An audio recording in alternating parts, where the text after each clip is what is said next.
अस्सलाम वालेकुम नाजरीन, आपका मेजबान जैन बाबू आपकी खिदमत में हाजिर है और आप देख रहे हैं उर्दू पॉइंट। नाजरीन, मेरे साथ पीटीआई का जियाला नहीं, पीटीआई का दूल्हा मौजूद है। ये पीटीआई का दूल्हा कैसे है और ये दूल्हे वाला गेटअप करके क्यों जलसे में पहुंचे हैं, खान साहब के साथ अपनी मोहब्बत का इजहार कैसे कर रहे हैं, इन्हीं से जानते हैं। अस्सलाम वालेकुम जी। वालेकुम सलाम। सर, ये गेटअप करने का क्या मकसद था?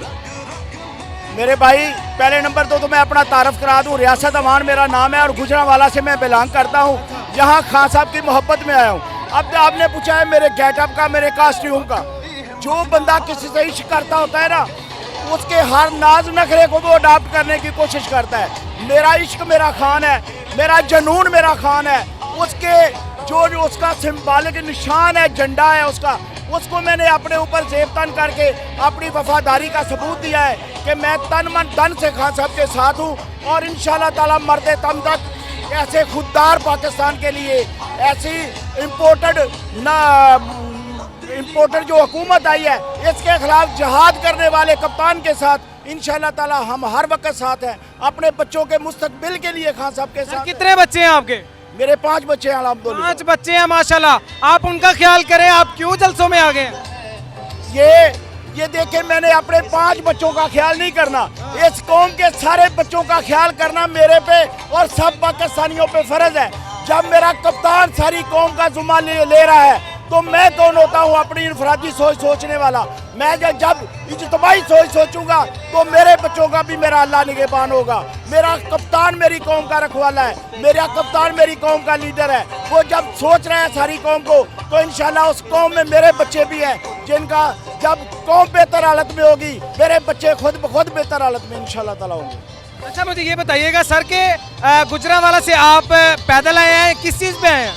जी, हम अपनी अल्हम्दुलिल्लाह कन्वेंस पे आए हैं और ज़्यादा साथी हैं। मैं अकेला नहीं आया, हम 3-4 गाड़ियों पे दोस्त आए हुए हैं और 3-4 ये मेरे साथ खड़े हैं, बाकी आगे पीछे बैठे हुए हैं। हम अकेले नहीं, हम जहाँ भी जाते हैं खान साहब का कोई जलसा नहीं हम छोड़ते। क्या लगता है इन जलसों से कोई फर्क पड़ेगा हुकूमत को?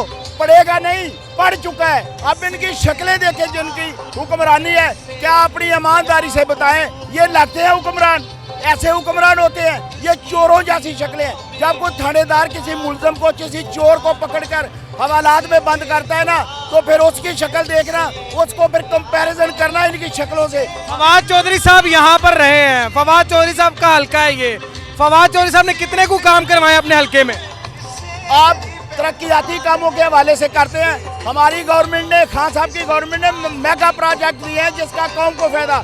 गलियां नालियां बनाने से कौमें तरक्की नहीं करती, तलीमी निज़ाम से करती है। सेहत की सहूलतों से कौमें तरक्की करती है। मौजूदा हुकूमत सेहत को भी देख रही है, मौजूदा हुकूमत तालीम को भी देख रही है, ये सारी चीजें कर तो रही है। मेरी जान क्या देख रही है? तो उसने 10% तनख्वाहें बढ़ाने का ऐलान किया, दूसरे दिन यू टर्न ले लिया कि उन्होंने महंगाई मकाओ मार्च का ऐलान किया। उन्होंने किया, अल्लाह ने उनको जैसे भी जिस हालात में भी इक़्तिदार दे दिया। अब क्या कर रहे हैं महंगाई के खिलाफ? ये इल्ज़ाम लगाने आसान थे। जब खान कहता था कि ये इंटरनेशनल लेवल पे महंगाई का इशू है, इसको ना छेड़ो, तो उस वक्त कहते थे कि नहीं ये लोकल मसला है। आज लोकल क्यों नहीं है? आज क्यों कहते हैं ये बाहर का मसला है, ये इंटरनेशनल मसला है? ये झूठों के लिए ये काफ़ी है।